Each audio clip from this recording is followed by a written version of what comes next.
এখানে বলা হচ্ছে যে সংসদ নির্বাচনে বিরোধী দলের পক্ষ থেকে বিজয়ী দলকে অভিনন্দন জানানো নতুন রাজনৈতিক সংস্কৃতির ইঙ্গিত, কিন্তু মন্ত্রিসভার শপথ অনুষ্ঠান বর্জন নতুন শঙ্কার জন্ম দিয়েছে।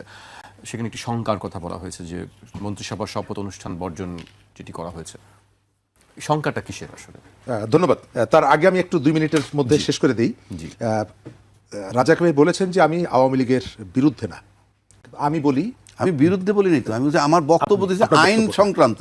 রাজনৈতিক দল কি করলো না করলো আমার বিষয় না। আমি আওয়ামী বিরোধীও না, বিরোধীও না, দানবীয় যে প্রশাসনটা যে নাই, কাজ যে করতেছে না, আমি সেটা দেখাচ্ছি। তালা খুলতেছে কিভাবে? আমি যে আওয়ামী লীগ জুলাইয়ে দানব হয়ে উঠেছিল তার বিরুদ্ধে, অফকোর্স আমি তাদের শাস্তি চাই।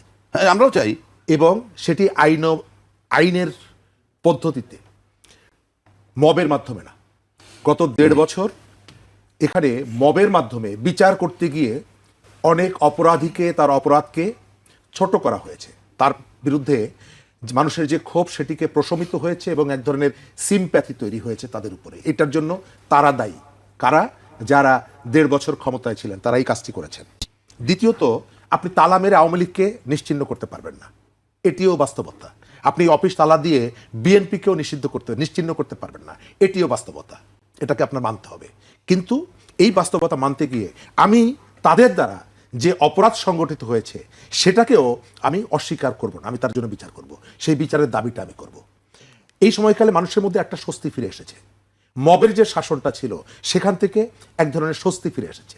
আওয়ামী লীগের যারা অফিস খুলছে, আমার যতটুকু ধারণা এটা দলীয় সিদ্ধান্ত না, কতগুলো অতি উৎসাহী যারা থাকে, হটকারী যারা থাকে, তারা এই কাজগুলো করছে। এবং করতে গিয়ে গতকাল না পরশুদিন নোয়াখালীতে আবার 5 জন গ্রেপ্তার। কিন্তু তারা এতদিন করেনি কেন? এতদিন করেনি, তাদের মধ্যে একটা ধারণা ছিল যে প্রশাসন আসলে এক ধরনের কাজ করে নেই, কিন্তু সেখানে বিকল্প যে প্রশাসন হয়েছিল, মবের যে শাসনটা ছিল, আপনি খেয়াল করে দেখবেন এই মব যারা তৈরি করত তাদের অনেককেই আমরা এখন দেখছি একটু নরম সুরে কথা বলছেন।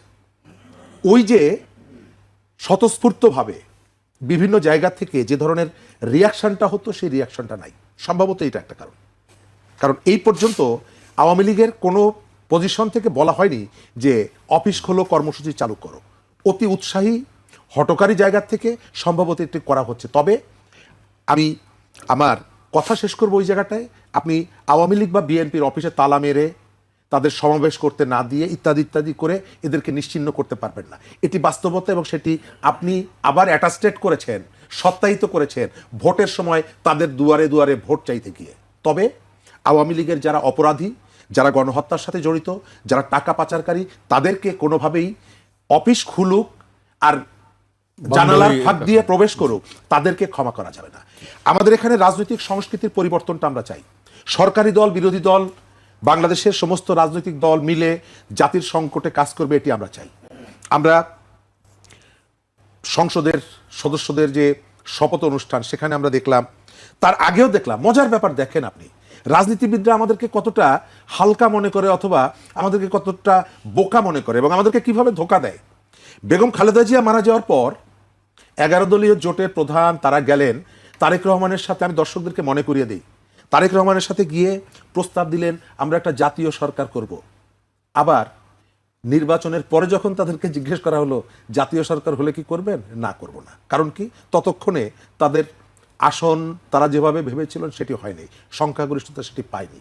অর্থাৎ মাত্র সপ্তাহখানেকের মধ্যে আপনি আপনার রাজনৈতিক টার্গেট, রাজনৈতিক কৌশল আপনি পাল্টে ফেলছেন। সুতরাং সকালে শপথে যাওয়া, বিকালে শপথে না যাওয়া, এটি অস্বাভাবিক কিছু না, আমাদের এখানে হয়েছে।